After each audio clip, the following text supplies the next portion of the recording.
O projeto foi dividido em 4 arquivos principais, cada um com uma responsabilidade bem definida. O tabuleiro, que cuida da estrutura e representação do jogo, o jogadas, que valida e aplica os movimentos, o offline, que permite rodar partidas automáticas a partir de um arquivo de texto, e o main, que decide o modo de execução e comanda o fluxo do jogo. Aqui vemos a estrutura de arquivo do jogo, junto com o Makefile, que organiza a compilação. Para compilar, basta rodar make, e ele gera o executável pronto para jogar.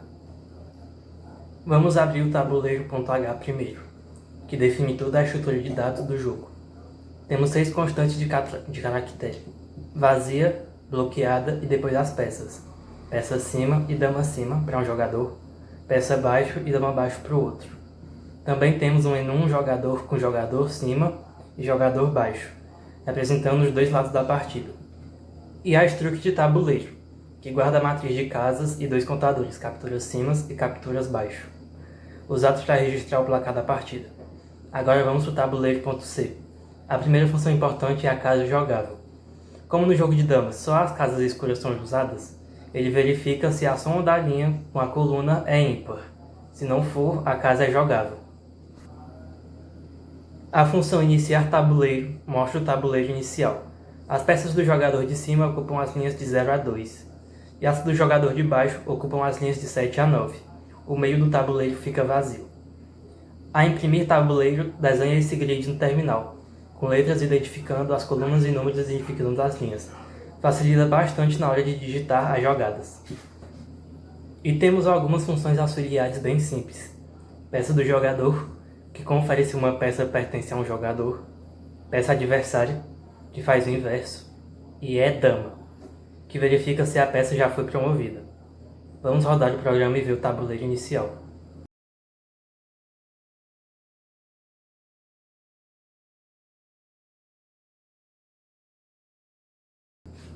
Agora vamos ao main.c, que é o ponto de entrada do programa. A lógica principal é simples.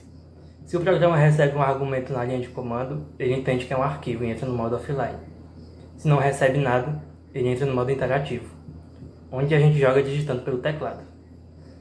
Vamos focar no modo interativo. Primeiro ele inicializa o tabuleiro e pergunta quem vai começar a partida, entre C, o jogador de cima, ou B, o jogador de baixo. A cada rodada, antes de pedir uma jogada, ele chama a função vencedor, para checar se a partida já acabou. Se sim, ele enuncia o resultado e encerra. Se o jogo continua, ele lê a linha digitada pelo jogador, chama parse jogada para interpretar o texto e depois validar a jogada para conferir se aquele movimento é permitido pelas regras. Se a jogada for válida, ela é aplicada no tabuleiro e passamos a vez. Se não for válida, o programa avisa e pede uma nova jogada, sem travar o jogo. No final de cada partida, o programa pergunta se o jogador quer jogar de novo. O formato de entrada da jogada é bem direto. Por exemplo, B1-C2, coluna e linha.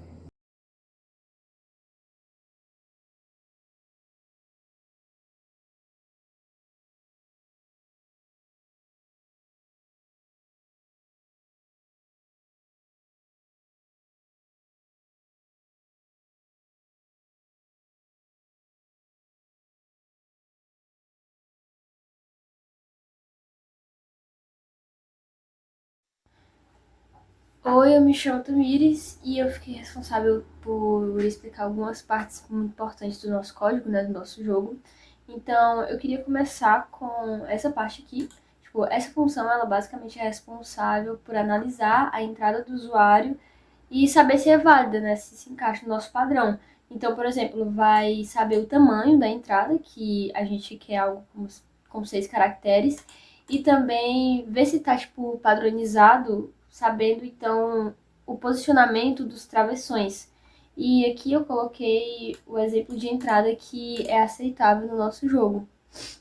Outra parte importante e ainda na mesma função é esse bloco de código aqui que serve justamente para conseguir transformar a entrada do usuário em algo que a máquina consiga trabalhar, né?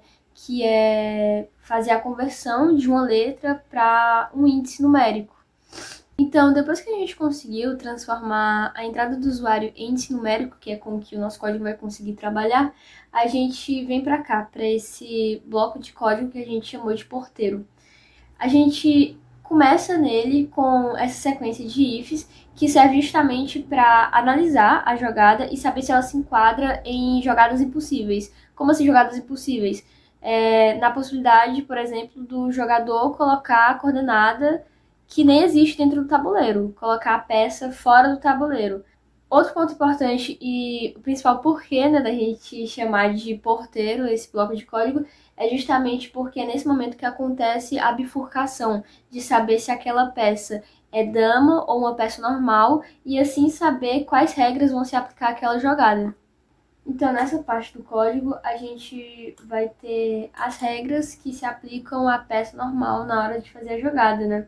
Ela anda na diagonal, pulando uma casa ou duas casas em caso de captura. Uma parte interessante desse bloco de código é justamente a direção frente, né?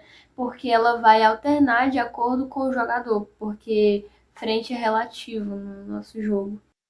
E aqui é uma parte muito importante, né? Porque é onde está a lógica da captura. Então, quando a peça normal ela vai capturar, ela pula duas casas. E a casa do meio, onde tem a peça a ser capturada, a gente calcula somando metade do deslocamento à origem. A dama ela anda a qualquer distância na diagonal e por isso a gente não vai conseguir usar uma conta fixa para isso.